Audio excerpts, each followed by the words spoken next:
Para pendengar yang kami hormati, selamat berjumpa kembali dengan RBM atau Reform Broadcasting Ministry dari Sekolah Tinggi Teologi Reform Injil yang ada di Jakarta. Dan jikalau Anda berbagai macam usul, mungkin pergumulan Anda pribadi, kami mempunyai pelayanan hotline di Jakarta 021 794 3829 794 3829. Silakan hubungin kami. Dan kami akan selalu bersedia untuk menjadi pendengar dan barangkali teman bicara yang baik bagi Anda semua.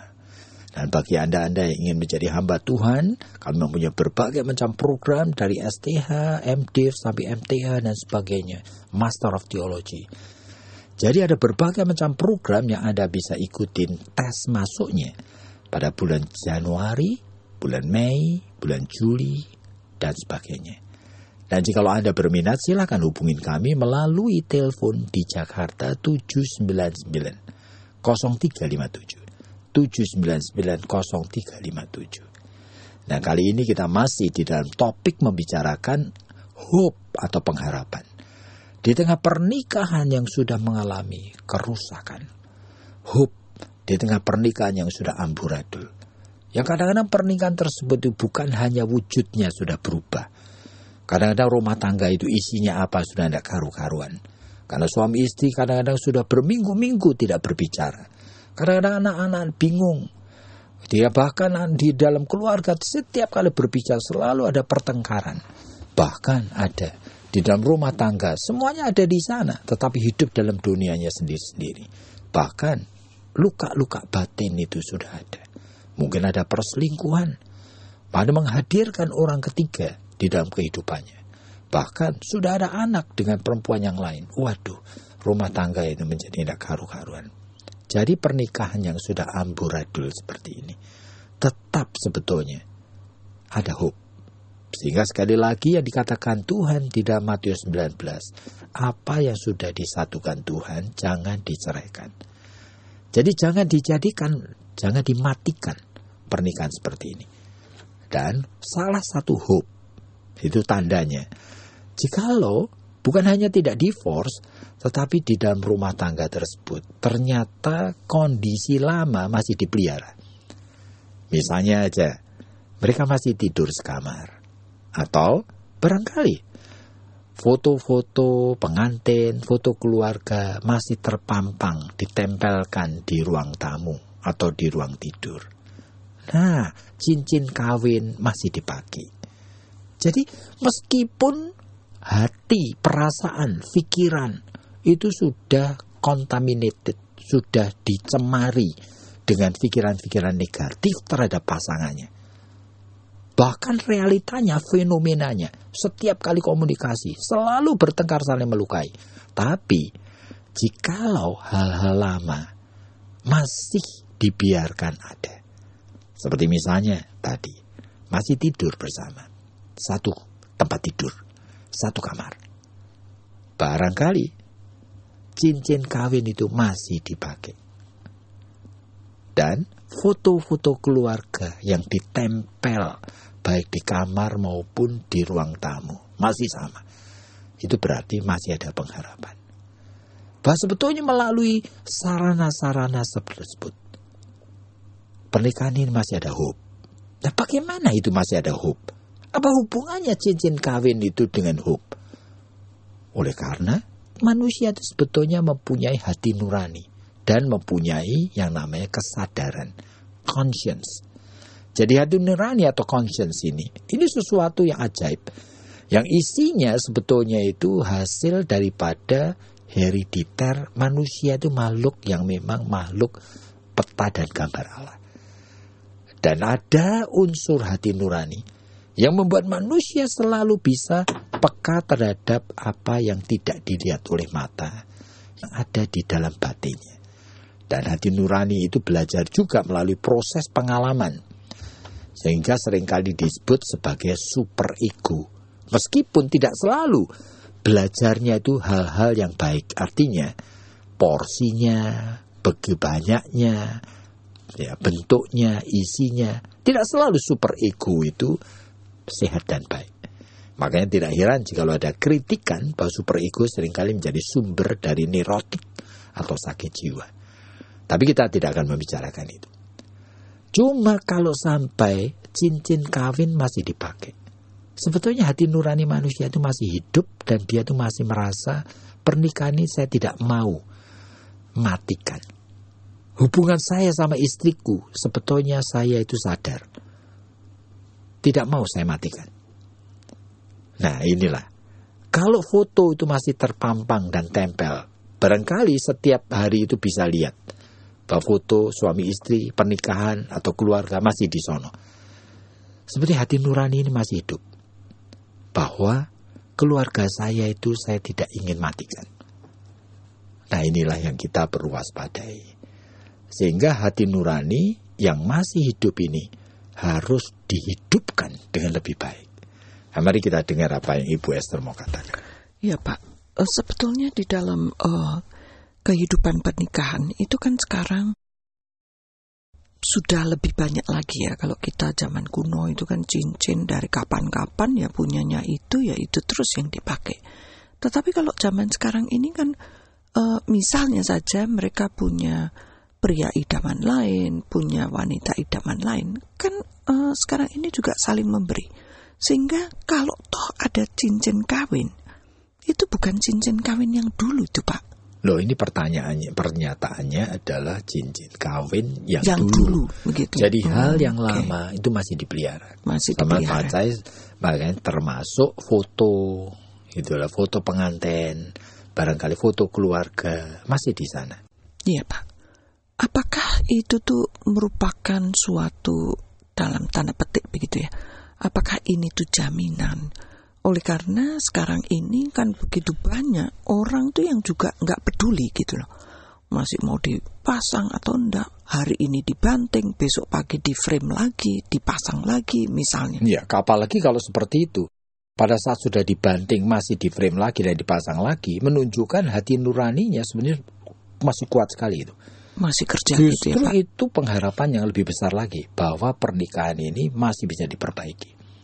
Tapi kalau lalu kemudian bagi mereka-mereka itu yang mungkin sampai kepada puncaknya lalu kemudian sudah dibakar, kan lagi emosi ceritanya Pak. Makanya kita harus bisa bedakan itu terjadi oleh karena emosional, oleh karena pada masa emosi dan orang bertengkar, seringkali orang itu blank pikirannya sehingga tidak sadar melakukan sesuatu yang nanti dia sesali. Iya. Jadi kalau yang seperti itu, jadi walaupun masih ada keinginan, tapi kan sudah tidak ada lagi Pak yang mau ditempel. Loh, masih ya, ada nih. Makanya persoalannya itu adalah bahwa dia itu masih ada yang lama-lama. Seperti tadi, hadiah yang diberikan oleh suaminya. Itu misalnya bahwa dia memakai baju yang dibelikan suaminya, tas yang dibelikan suaminya, dan ternyata tidak dibuang. Nah itu tidak dibuang pun itu menjadi suatu pertanda bahwa dia itu masih mempunyai hati nurani yang hidup. Bahwa pernikahan itu bukan dan tidak boleh diakhiri dengan kebencian. Memutuskan hubungan, membutuhkan emotional tie, emotional bound. Ikatan emosi itu ya Pak. Iya. Jadi kalau apa sebetulnya itu apa sih yang membuat sekarang ini kalau tadi Bapak membicarakan mengenai hati nurani, apa sih yang membuat hati nurani itu hidup Pak? Sebetulnya yang membuat hati nurani hidup ya tergantung orang itu sendiri.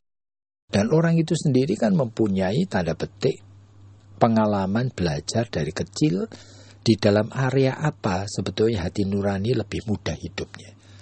Ya ada orang yang hati nuraninya related itu strongly itu kepada masalah misalnya keluarga. Ada hati nurani masalah mengenai soal lebih banyak hidupnya itu mengenai kalau sampai melihat misalnya orang tertentu itu menderita. hati nuraninya terenyuh gitu loh. Ada hati nuraninya relate kepada soal rohani. Kalau melihat orang yang datang gereja atau bertobat, hati nuraninya itu hidup. Atau hati nuraninya tersentuh pada saat dengar lagu-lagu. Nah, jadi masing-masing orang beda sekali. Begitu. Jadi kalau kita memperhatikan yang seperti ini, sebetulnya kan tidak terlalu sulit begitu Pak, untuk sebetulnya mempunyai pengharapan di dalam Tuhan ya. Sebetulnya bukan tidak terlalu sulit. Ini merupakan sesuatu yang sudah sulit sekali karena pernikahan itu sudah amburadul. Nah, pernikahan yang amburadul lebih banyak itu 5 senses kita. Itu kerjanya sudah arahnya sudah kepada death instinct seolah-olah. Jadi kematian dari insting. Sehingga yang keluar dari mulut, yang dirasa, yang dipikir, itu semuanya itu cenderung negatif. Cenderung mau merusak. Nah, pernikahan yang seperti itu makanya disebut amburadul. Pernikahan yang sudah kacau balau. Iya Pak. Kalau begitu Pak, sebetulnya pertanyaan saya itu kembali lagi kepada yang tadi. Kan orang itu kalau sudah berantakan, sudah hancur-hancuran begitu. Bagaimana sih Pak kita itu masih lalu kemudian itu pengen bahwa hati nurani itu hidup? Apa ada begitu misalnya ya? Misalnya itu lalu kemudian dengan doa dan puasa begitu, atau kemudian itu dengan doa itu yang apa ya, yang mungkin juga secara lebih teratur begitu. Makanya pada saat orang tersebut sudah mulai punya kepekaan rohani, itu yang lalu kan kita bicarakan. Berarti ada hope. Apalagi kalau seorang tersebut doa untuk suaminya atau untuk istrinya yang dia itu benci. Waduh, itu berarti memang hati nuraninya sudah hidup sekali. Tapi ini persoalannya yang kita tuh katakan masih ada pengharapan adalah jikalau unsur-unsur yang lama. Karena unsur yang lama itu membawa memori bersama suaminya, bersama istrinya. Nah, kalau itu tidak dimatikan, itu berarti masih ada pengharapan. Seperti misalnya, baju yang diberikan istrinya, dia masih pakai. Dia tidak buang. Nah, cincin yang dulu itu pada saat mereka itu bertunangan dan kemudian menikah, masih dipakai. Masih ada hope. Nah inilah. Jadi manusia itu sebenarnya kalau masih memelihara akan old memory, itu berarti memori yang lama. Dan termasuk ingredients-nya, dan termasuk barang-barangnya masih dipelihara, itu sebetulnya pernikahan tersebut itu masih ada pengharapan. Iya, jadi sebetulnya Pak, kalau saya melihat dan mendengar yang seperti ini, waduh kok kayaknya kok lalu kemudian masalah itu sebetulnya itu semuanya itu di ujung sana itu kok kayaknya ada penyelesaian begitu. Oleh karena sebetulnya kita adalah anak-anak Tuhan, kita orang Kristen dan kita percaya bahwa apa yang sudah disatukan Allah itu tidak boleh diceraikan. Lalu sebagai orang Kristen kan kita ingin tahu kenapa kok tidak boleh diceraikan? Apa mungkin tidak boleh diceraikan? Nah, pertanyaan yang pertama terjawabnya tidak boleh diceraikan oleh karena ya Tuhan mendesain pernikahan untuk tujuan yang mulia sekali. Lalu bagaimana tidak menyelesaikan? Nah, kita di dalam topik-topik kali ini membicarakan bagaimana bisa tidak bercerai di tengah kondisi yang amburadul. Yaitu antara lain kita percaya karena Tuhan masih memberikan hope. Hope-nya itu lalu dalam bentuk apa? Apa itu promise dari Tuhan? Tuhan tidak selalu promise-nya itu directed, related. Itu artinya tidak selalu secara langsung berhubungan dengan masalah pernikahan itu sendiri. Kadang-kadang itu promise dari Tuhan itu hadirnya di dalam bentuk yang unik-unik seperti ini. Seperti misalnya ya, ternyata unsur-unsur yang lama entah mengapa sama orang tersebut itu masih dipelihara. Dan ini bagi saya sebagai sesuatu bukti bahwa Tuhan itu masih beranugerah. Dan Tuhan inginkan supaya apa yang sudah disatukan itu tidak diceraikan. Sehingga kita sebagai hamba Tuhan dan sebagai konselor, apalagi saudara-saudara para pendengar kalau menjadi teman yang seiman dari orang-orang yang mengalami kesulitan dalam pernikahan ini, harusnya melihat bahwa masih ada pengharapan. Dan kita harus pakai itu dengan sungguh-sungguh. Sehingga apa saja, meskipun itu hanya benda, itu bisa menjadi sesuatu sarana, bisa dipakai sebagai langkah-langkah pertama yang mengingatkan bahwa sebetulnya pernikahan itu harus dipelihara. Misalnya aja, kalau kita itu teman baik, lalu kita pas mampir di rumahnya, lalu kita tanya, ini kapan foto ini dibuat? Pertanyaan itu aja, dia akan jawab, oh lama sekali. Waduh, ini saat itu kamu masih usia berapa? Hubungan kalian itu luar biasa saat itu, indah sekali. Dan bersama dengan anak-anak, bersama apa, semuanya tersenyum di sana. Waduh, kalau kita ingat pengalaman seperti itu, sebetulnya kita merasa masa-masa seperti itu adalah masa yang kita patut bersyukuri kepada Tuhan. Nah, dengan mengatakan hal itu, kesadaran diri orang itu sudah mulai muncul lagi. Oleh karena apa? Manusia itu manusia yang punya hati nurani. Begitu ada bagian dari hati nurani yang disentuh, hati nurani itu bergerak dan hidup. Oke Pak, jadi kalau begitu kita tuh sebetulnya banyak sekali ya anugerah yang Tuhan itu sediakan untuk pernikahan-pernikahan yang tidak happy, pernikahan-pernikahan yang tidak bahagia, bahkan pernikahan yang berantakan dan hancur-hancuran sekalipun. Itu masih ada anugerah yang Tuhan sediakan. Anugerah Tuhan itu anehnya tidak pernah habis. Dia adalah sumber kasih. Maka disebutkan bahwa Allah itu adalah kasih. Oleh karena kasih sayang Tuhan, itu tidak pernah menjadi kering. Jadi bagi para pendengar yang kami hormati, setelah mendengar ini mungkin Anda mulai berpikir-pikir, barangkali ada pertanyaan-pertanyaan, silahkan hubungin akan pelayanan hotline kami 794 3829 794 3829. Kiranya Tuhan memberkati Anda.